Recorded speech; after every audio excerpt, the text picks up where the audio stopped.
Pessoal, vamos lá mudar um pouquinho nosso viés de estudo. Falaremos aqui nesse bloco sobre movimentos de política criminal.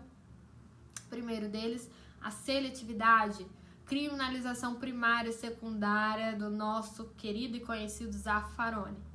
Sobre a seletividade, define Zaffaroni, abre aspas, ao menos em boa medida, o sistema penal seleciona pessoas ou ações, como também criminaliza certas pessoas segundo sua classe e posição social.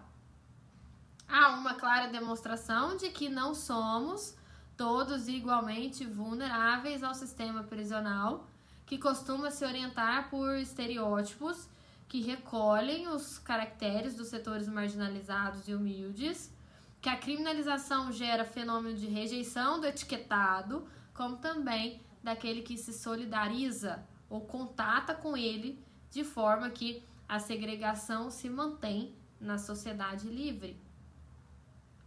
A posterior perseguição por parte das autoridades com rol de suspeitos permanentes incrementaria a estigmatização social do criminalizado. É evidente que ele guarda uma relação com o movimento do labeling approach que nós vimos, teoria da reação social, da rotulação social, do etiquetamento, tema que já estudamos em encontros anteriores aqui no nosso curso de criminologia. Então, nesse contexto, o processo de criminalização ele pode ser dividido em dois, de acordo com Zaffaroni. Criminalização primária, que é a elaboração e sanção das leis penais, introduzindo formalmente no ordenamento jurídico a tipificação de determinadas condutas. E o segundo, a criminalização secundária, que é a ação punitiva que recai sobre pessoas concretas. Quando recai sobre o indivíduo a persecução penal, após a ele ser atribuída a prática de um ato primariamente criminalizado. Então, é praticado pela polícia, pelo Poder Judiciário. Pessoal, muita atenção. Além do momento da elaboração e da aplicação da norma, a seletividade ela também vai se mostrar presente no momento da execução da pena, tá? Então, vamos virar uma chavinha aqui pra gente fazer um link com o direito penal. Você sabe, né? Você sabe o que é o direito penal subterrâneo e o direito penal paralelo? Referem-se aos sistemas penais paralelos e subterrâneos. De acordo com Zaffaroni, o sistema penal é o conjunto das agências que operam a criminalização primária e a criminalização secundária ou que convergem na sua produção. Então, direito penal paralelo significa o quê? Como o sistema penal formal do Estado não obtém êxito em grande parte da aplicação, né, e exercício do poder punitivo, outras agências se apropriam desse espaço e exercem de forma paralela ao Estado, criando aí sistemas penais paralelos. Exemplo, médico que aprisiona doentes mentais. Institucionalização pelas autoridades assistenciais dos moradores de rua. E temos o direito penal subterrâneo, que ocorre quando essas instituições oficiais elas atuam com poder punitivo ilegal, com abuso de poder. Exemplo, institucionalização de pena de morte, execução sem processo, desaparecimento, tortura e extradição mediante sequestro, grupos especiais de inteligência que atuam em desacordo fora da lei. Esse é o critério de Zaffaroni. Temos um segundo, direito penal do autor e direito penal do fato. O direito penal do autor consiste no quê? Na produção do indivíduo baseada nos seus pensamentos, desejos e estilo de vida. Está atrelado ao princípio da exteriorização ou materialização do fato, pelo qual o Estado só pode incriminar condutas humanas voluntárias, fatos. Então, nesse cenário, ninguém pode ser castigado por pensar, por seus pensamentos, desejos ou meras cogitações ou estilo de vida. O ordenamento penal brasileiro adotou o direito penal do fato. mas que considera circunstâncias relacionadas ao autor, mais especificamente quando da análise do cumprimento de pena, quando da análise da imposição da pena. Por exemplo, o artigo 59 do Código Penal, quando da reincidência. O princípio da exteriorização serviu para o legislador acabar com as infrações penais que desconsiderava esse mandamento. Por exemplo, mendicância. O artigo 60 da Lei de Contravenções Penais ele foi abolido, porque ele era um direito penal do autor, via-se não o fato, e sim o autor, aspas, mendigo. E temos um terceiro, que é o garantismo penal de Ferrajoli. Para Ferrajoli, o garantismo é entendido no sentido do Estado constitucional de direito, ou seja, aquele conjunto de vínculos e de regras racionais que são impostos a todos os poderes na tutela dos direitos de todos. Representa um único remédio para os poderes selvagens. Esse autor, o Ferrajoli, ele distingue as garantias em duas grandes classes: as garantias primárias e as garantias secundárias. Nas garantias primárias, limites e vínculos normativos consistem nas proibições e obrigações formais e substanciais impostos na tutela dos direitos ao exercício de qualquer poder. E as garantias secundárias são as diversas formas de reparação, que são subsequentes às violações das garantias primárias. Diz respeito à anulabilidade de atos inválidos e da responsabilização pelos atos ilícitos. Exemplo, a Constituição Federal prevê como garantia primária que não vai haver pena de banimento. O legislador não a observa e comina tal pena a determinado crime. Então, nesse caso, vai ser utilizado o controle de constitucionalidade previsto na própria Constituição como garantia secundária, julgando esse ato nulo. Atenção, hein? Para o garantismo de Ferrajoli, o juiz ele não é um mero aplicador da lei, um mero executor da vontade do legislador ordinário. Ele é, antes de tudo, o guardião dos direitos fundamentais. Então, Ferrajoli traz para nós algumas máximas do garantismo.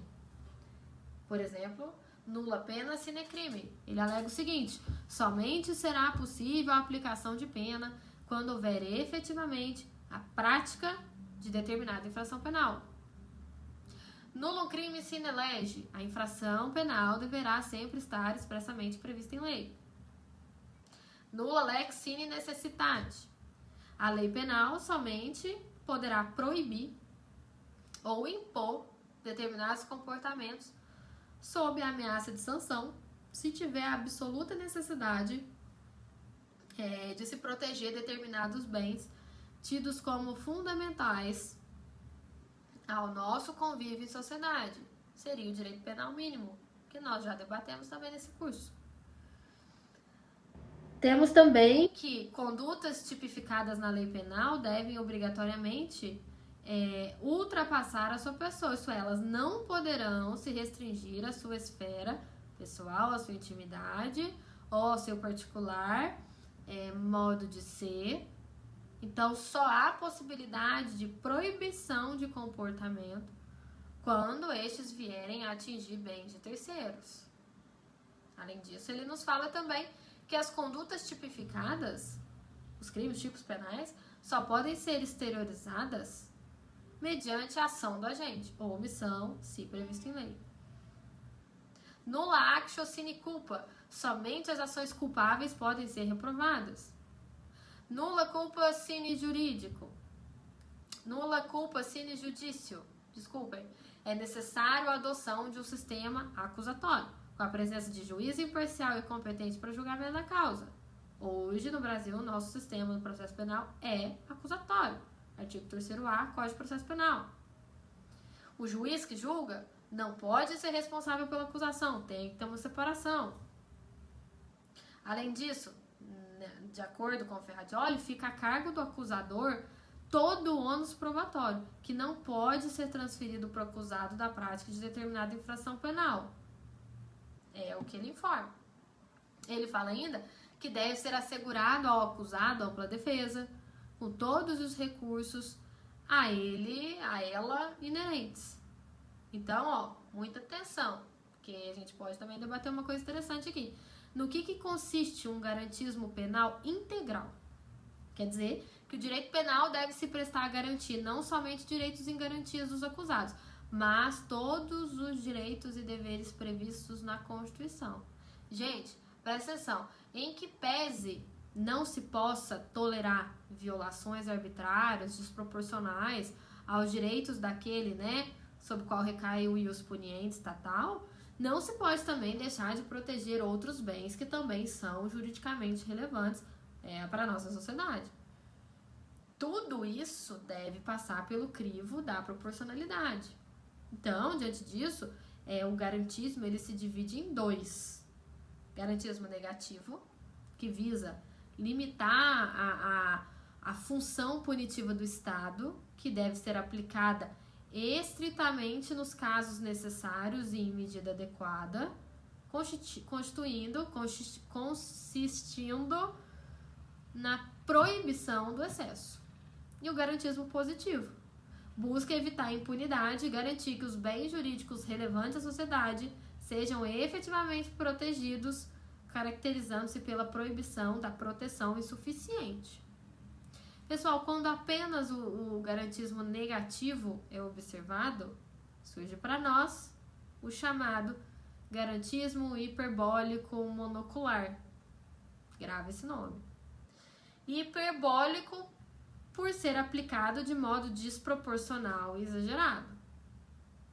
Monocular por enxergar apenas um lado, opondo-se então ao tal garantismo integral. Temos também dentro, da política criminal o direito penal do inimigo. Aquele que viola o sistema deve ser considerado e tratado como um verdadeiro inimigo. O delinquente, autor de determinados crimes, ele não é ou não deve ser considerado como um cidadão, mas como um cancro societário que deve ser extirpado. Então, Jacobs, ele fomenta o direito penal do inimigo para quem? Para o terrorista, traficante de drogas, traficante de armas, traficante de ser humano. E também para membros de organizações criminosas transnacionais. Então, vale destacar que nem todo criminoso é um inimigo para ele. Apenas uma parcela reduzida de criminosos é que entra nesse rol. E aí nós temos algumas características em relação ao direito penal do inimigo, que seria a antecipação da punibilidade com tipificação dos atos preparatórios. Então, o legislador ele é impaciente, ele não aguarda o início da execução para punir o agente. É um direito penal prospectivo, não é retrospectivo, na medida em que se pune o inimigo pelo que ele poderá fazer, em razão do perigo que ele representa. Além disso, o inimigo ele não é visto como um sujeito de direitos, porque ele perdeu o seu status de cidadão. Pune-se o inimigo pela sua periculosidade e não pela sua culpabilidade, como é no nosso direito penal, como é no direito penal comum. Temos também criação de tipos de mera conduta, previsão de crimes de perigo abstrato. Pessoal, normalmente pode haver crimes de perigo abstrato, como temos dentro do nosso Código Penal também, mas sem abusos, flexibilizando o princípio da lesividade. As garantias processuais aplicadas a esse inimigo são relativizadas e podem ser até suprimidas. Há ainda também a flexibilização do princípio da legalidade, ou seja, possibilidade de descrição vaga de crime de pena. A descrição genérica de um crime permite a punição de mais condutas em relação aos comportamentos. Também a possibilidade de inobservar os princípios da ofensividade, que tem a relação com a criação dos crimes de perigo abstrato e também da exteriorização do fato, relação do direito penal do autor. Também é claro que temos uma preponderância aqui do direito penal do autor. É claro, pelo que nós acabamos de mencionar, não necessariamente estou aqui punindo o fato, e sim o autor. Temos uma desproporcionalidade de penas, temos o surgimento das chamadas leis de luta ou de combate, Para nós, no Brasil, nós temos a Lei 8.072, crimes hediondos, e 12.850 de 2013, crime organizado. Alguns doutrinadores sustentam que essas leis têm predicado de direito penal do inimigo. Deem uma lida e reflitam. O próprio endurecimento da execução penal. O nosso regime disciplinar diferenciado, ele é um resquício do direito penal do inimigo. E tá lá na LEP, na Lei de Execuções Penais. Atenção, gente. O direito penal do inimigo, ele também é conhecido como a terceira velocidade do direito penal.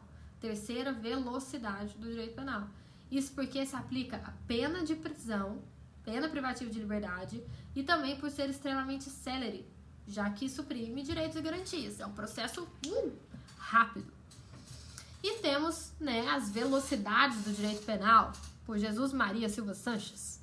Pessoal, de acordo com um doutrinador famoso nosso, Cléber Masson, a teoria das velocidades do direito penal, ele parte do pressuposto de que o direito penal, no interior da sua unidade substancial, ele contém dois grandes blocos distintos de ilícitos. O primeiro, das infrações penais, às quais são combinadas penas de prisão, o direito penal nuclear.